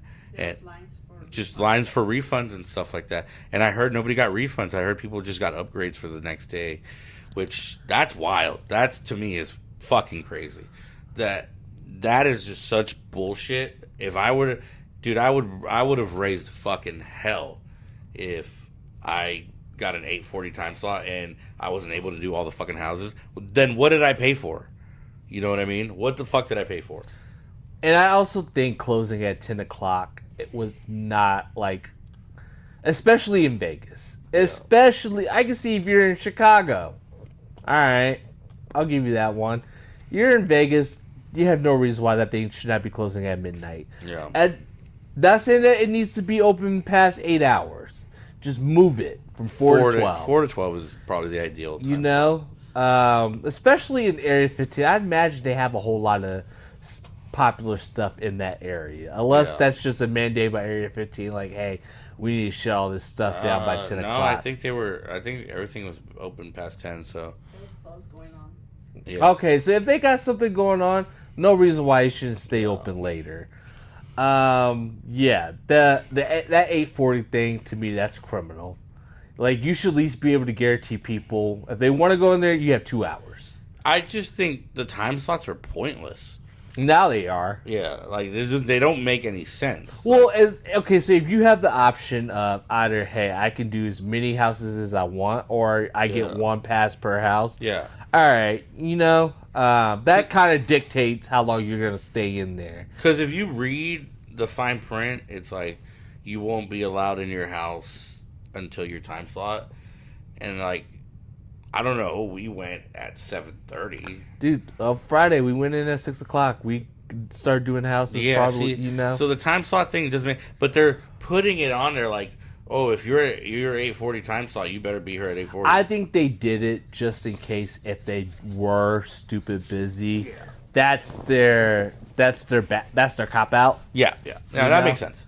They were not busy whatsoever. Lines, we did not wait any longer than 10 minutes. Oh, when I first got in there yesterday at 6 o'clock, it looked like a ghost town. Oh boy! Like there was nobody in lines, and the lines were open. Yeah. Like you could walk right into the houses. It did get busier as the night came on, so it kind of also tells me that people don't want to go during the day. Mm-hmm. They would much rather go at night. So that tells that you need to change your time. You do need to change your times. So, my thoughts on the event. Really, are you good on your? Yeah. My thoughts on the event was the first things first. We decided. You had hit me up and said you're doing 2 nights. I held off on the second night. I wanted to wait to see how I liked it first. I didn't go a second night. That should tell you kind of everything you need to know about it. It's not a bad event. No, let's keep it real though. Let's keep it real. It was the price. But that's my point. Well, yeah. But that's my point. Like it's not. If the event was cheaper, yeah, I would have gone a second time. It's not that the event is bad. It's just that the event isn't worth $89 to go a second night. You know what I mean? Like I'm not paying because that's times 2 for me. That's $160. It's $180. It's $180 for me for 2 people to go to an event that's not HHN. He's saying you a liability. I'm just saying you're not a child under 3 years old. So it's not free. Not gonna lie, if my wife was here, it'd probably be a different story for me as well. Yeah. I just so happened I went with some friends and they bought it for 2 nights. I was like, all right, I'll buy it for 2 nights as well. And I don't regret that by any means. Yeah. I just so the event itself is fine. I will say you can't do this event looking at it through HHN eyes. It's not HHN. It's not Hollywood. It's not Orlando. This is its own thing. It's an experience. It's not an event. It's an experience. And usually with that comes about a 1 to 3 hour time thing. That's about where you're going to be at. If you're just there for the mazes, you can get out of there in an hour and you're fine. If you want to kind of experience everything, grab a couple drinks, some food, watch the Jack show, all that. No more than 3 hours, I say, you're probably good.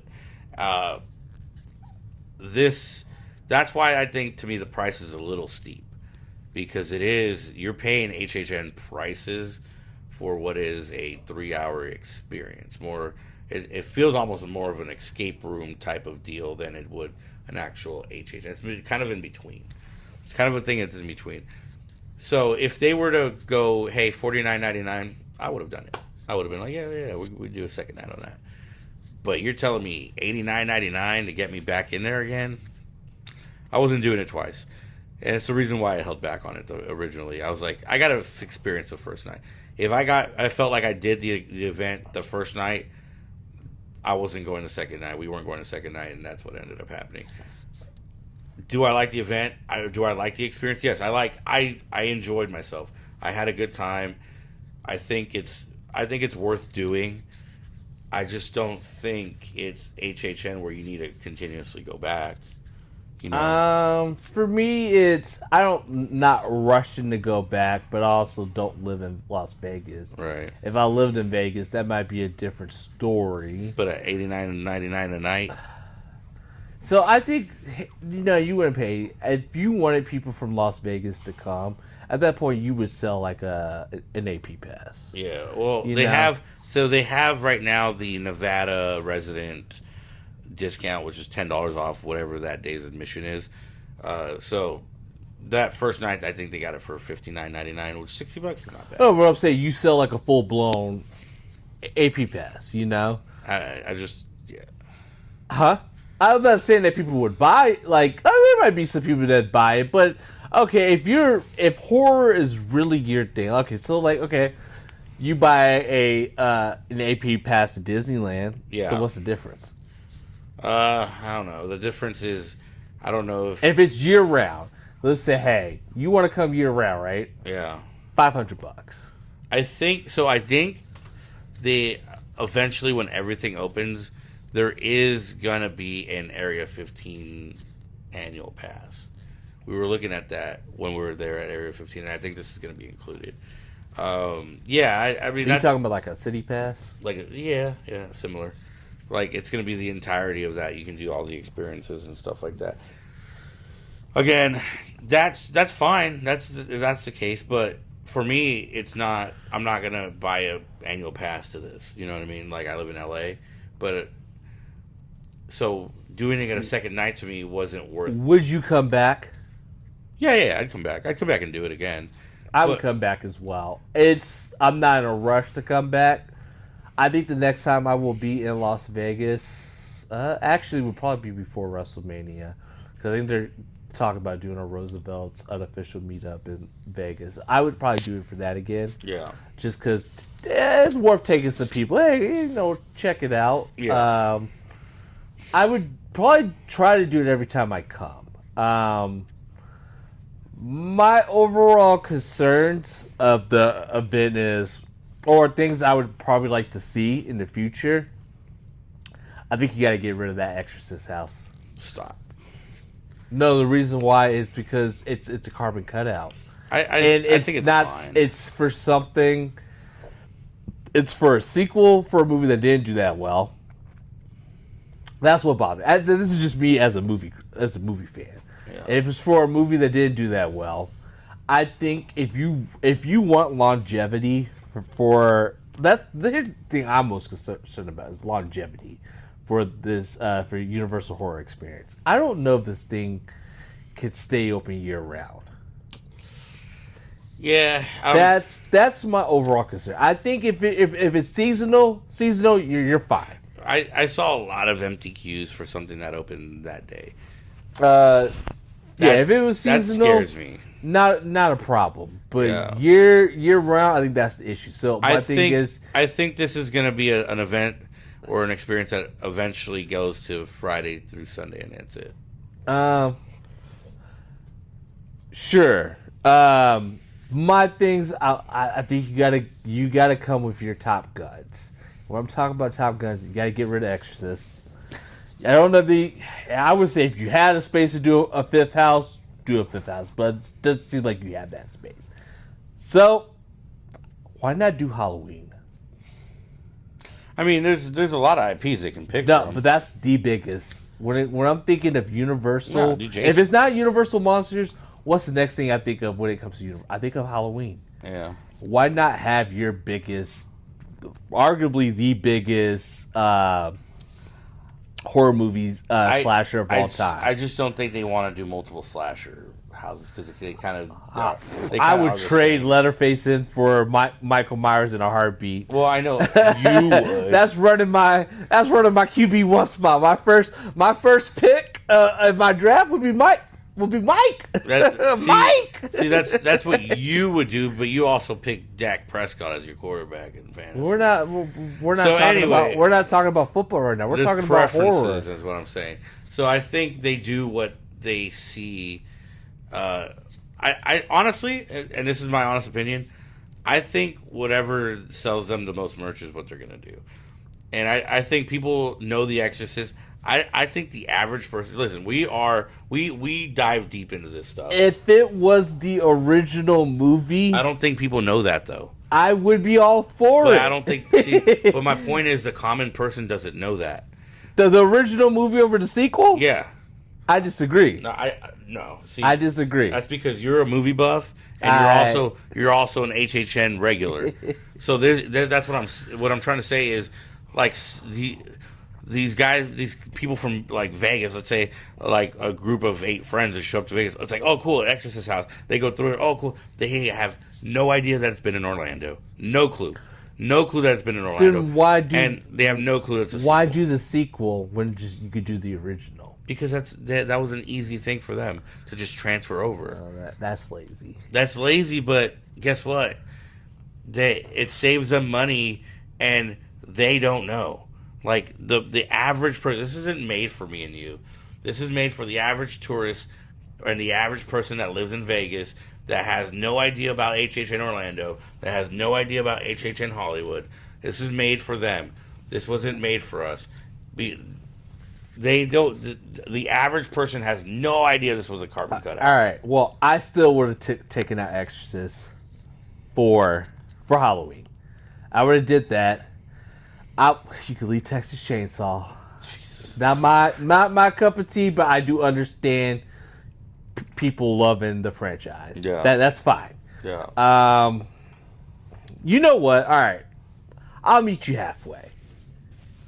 You take out Exorcist. Halfway. You do an original house that's specialty to Vegas. And you tie it along. If they were to do a different icon Yeah. for Vegas, and you give it its story, and you call it the open area, I guess is considered scared zones. Yeah. But you kind of do it that way. I would think that you need some type of story for Universal Horror Unleashed. There's not really an overall story going on. It's just an amalgamation of a whole bunch of shit. Yeah. I would say if you could do something that's completely unique to Vegas, that might get people from Los Angeles and even potentially Orlando to come out like, we don't have that here. I'm interested. Let me go see that. But that's not who they're aiming for. That's the problem. But what I'm saying is, okay, so now you're right, but you could check off all 3 boxes. We're saying people from Vegas are kind of oblivious to Halloween Horror Nights. Mm-hmm. So you could throw anything in there, they wouldn't know. They wouldn't know any better. Yeah. So you can check off that box. So now you got people from LA. That's an original. That's original idea. That's original concept. I want to see it. Check that box off. Same thing for people who are in Orlando. That might be a little bit harder because it's basically coast to coast. Check off that box. You know. But the problem is box 2 and 3 are very limited on who those people are. Like I would say, even the people that go to HHN Hollywood, they're not experts in HHN Hollywood. They just go to the event. They have no idea that that's been here. You know what I mean? That's there. So I would say, like, what you're trying to say is, I get what you're trying to say, is check off all boxes, but they don't care about box 2 and 3, which is me and you. They don't care about us. They don't care. We're just talking about it. don't care that me and you have been on this house already and have already experienced this before. Those other people are going to see Exorcist on the bill. They're going to see Texas Chainsaw Massacre. They're going to see Universal Monsters. They're going to see Scarecrow. They You're know gonna what those see movies are. The worst Exorcist movie on the bill, by the way. But guess what? They don't know that. I don't think they even care. They're just going to see They Exorcist. should. They should care. The house was okay. The house was fine So enough. let's just put it like pass. this: for things for me, what I would like to have seen, you take out Exorcist, whether you want to put Halloween, cool, or you want to put an original house. I think I would probably go a little bit more towards the original house. That just gives reasons for people to come check it out. Yeah. You know, that's for me. I would have did a cohesive story around the actual event. I agree with that. Just to kind of give it its own lore. And maybe there was, but we just didn't catch on to it. But that's the problem, is that it was very complicated to catch on to it if there was. Lore for me is a big thing. So if you could create a lore, kind of almost create its own little fandom in itself in the community, I think that would be a big thing. The food was fine. The drinks were fine. Merch could have been better. The camera policy thing needs to change. Overall, I like the event. I'm not rushing to come back. Will I come back? Yes, as long as it's open. That's my biggest concern. I don't know if this thing has the sustainability to stay open, say, a year from now, or even 2 years from now. That Chicago thing, they should definitely reconsider. I don't think this is going to be an overall success as Universal thinks it's going to be. Yeah. I know this is like they wanted to kind of essentially be like almost like get into like a regional game.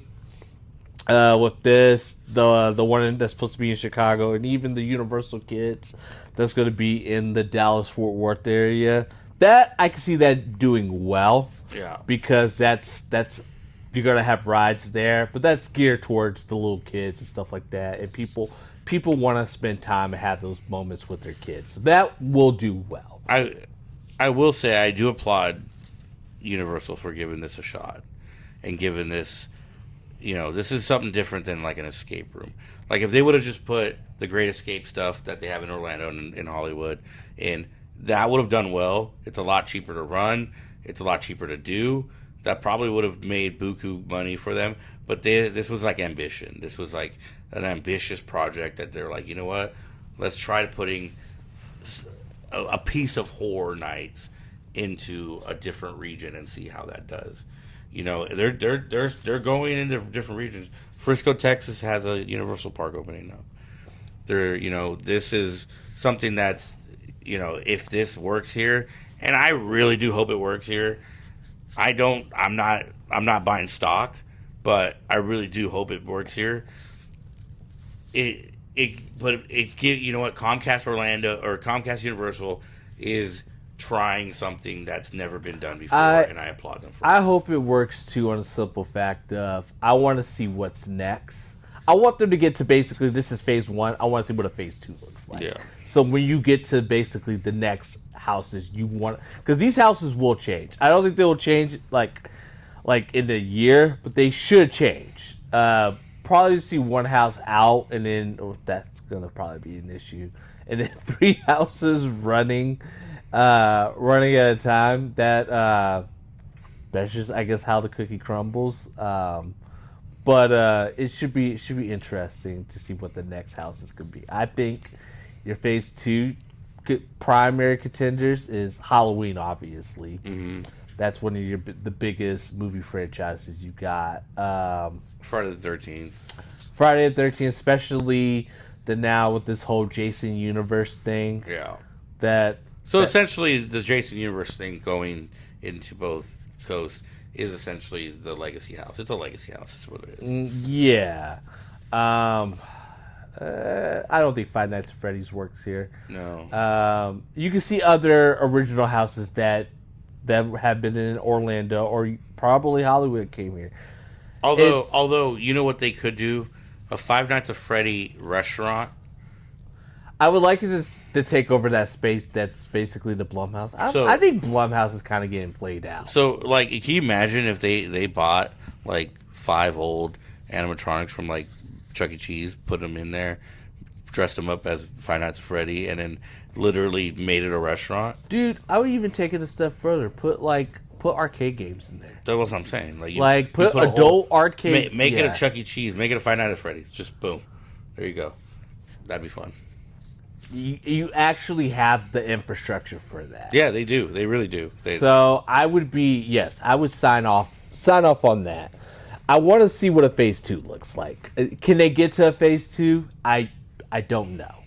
I would like them to. I think in order for them to get to a phase 2, sadly, probably what's going to have to happen is they're going to have to make this seasonal. If I was a betting man, I would say yes, it would get to a second phase. Only because they don't want it to, they just don't want it to fail, so they'll pump money into it. However, that phase 2 is gonna have a short leash, a really short leash, and again, that's assuming they even get there, because from what we saw on opening weekend, there wasn't a lot of people, man. It wasn't sold out. Wasn't a lot of people. They might have to market this a little better. Maybe that's a case. I would also do, when it comes to the marketing, I would have maybe 1 or 2 scare actors outside of the building. Yeah. I'm also curious on what it looks like today. Just as a knee jerk, that looks. Maybe not a lot of people know about the Horror Unleashed. Yeah. And you're just walking around Area 15 and you see some scare actors out there, messing with people. That could be worth what I was thinking? I do want to check that out. It's also Vegas, so maybe a lot of people initially thought they heard Horrors Unleashed. They just thought it was another strip club opening up. I don't know, man. But anyway, we're running on time. So our original plan was to review overview on the upcoming HHN events in Orlando and Hollywood. That's probably gonna have to be a second podcast. We'll do that at a different time, because we are running low on time now. This was a very long conversation of our experience, but I hope you learned, or you kind of came up with an idea if this is for you or not. Let me ask you a question real quick. 5 years, and I want your honest answer. 5 years from now, do you see Universal Horror Experience being open? No. Yeah, I have a hard time believing that it's going to. Yeah, I don't. I wish it would. I hope it does. I hope it survives. Think they move on with the Chicago project? No. I think you like the Disney Quest thing. Everybody is always going to compare it to that. I think this is 2 different things, but I just don't think that market is right for what this was. So I think if you had to pump a second one, if you really wanted to, why not New York? Yeah, I think New York would have worked better than Chicago. I think so too, especially in those high traffic areas. If you could have got this somewhere on Times Square, oh yeah, that makes buku money. Yeah, but you also got to think about how many experiences on Times Square have failed. WWE restaurant, all that stuff. I wish I could experience the WWE restaurant. I would say right now. All right, we are going off the rails here, which we got a little bit of time before we got to dip out. I would love if they do like a WWE restaurant / physical Hall of Fame, because now you have the deal with Disney, with ESPN. I think Orlando would be the if you do it Disney Springs or City Walk. Yeah. Come on now. Yeah. You got the Performance Center right there. Or even if you want to do it on iDrive, like somewhere on iDrive, some of these buildings that are like not being used make a WWE experience. I think it'd be perfect. I also want to see if this. I bet you if this Wyatt House does well, you could hear conversations. Here's my problem. I don't think this Wyatt House is going to do well. I don't think it would do well on the simple fact is the rest. It's such a niche thing. It is, but it ain't. we're kind of at this golden era at least for WWE. Yeah. That it's as main culture as it has ever been. Yeah. Like, look at SummerSlam. Look at how many big stars were like in the crowds. You had Jelly Roll in a match. Yeah. Look at WrestleMania. You had Travis Scott. A few years ago, you had Johnny Knoxville. It's bleeding into main pop culture as probably as big as it's ever been. Yeah, you know. For sure. And my thing is, and this is probably a terrible example. If you could have had an NBA, let's go more not in Disney because I thought that was just that was doomed from the start. But over in Universal, yeah, you had that. You had a NASCAR restaurant there for a while. Yeah, I do think if you did halfway, it's a half restaurant, half physical Hall of Fame. Because WWE's talked for the longest time they wanted to do a physical Hall of Fame. My only issue is these are all going to have to be multiple dimension type of experiences, like which they already have a building for. So it's not being used. No, what I'm saying is the NBA experience. You do it once, you've done it. You know what I mean? Like the WWE experience has to be able to draw people back for different reasons. Like, you want to throw pay-per-view events there, you want to do whatever you want to do. I would tell you this. If they did a pay-per-view event, I would go. I would even say you might have to drop some dark matches in there. Put a ring in there. I think I don't think you need to do that. I think you could. I think that would be cool. You do the restaurant.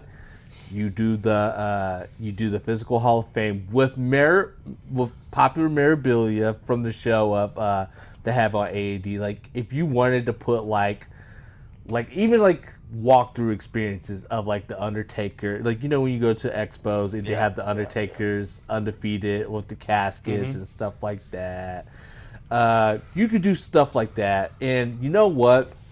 If it's in Orlando, you could every once in a while you could be like, hey, so and so is going to do a meet and greet here. Yeah, I would go. And say, hey, L.A. Knight is going to be here from this time. Hey, Knight. People would go.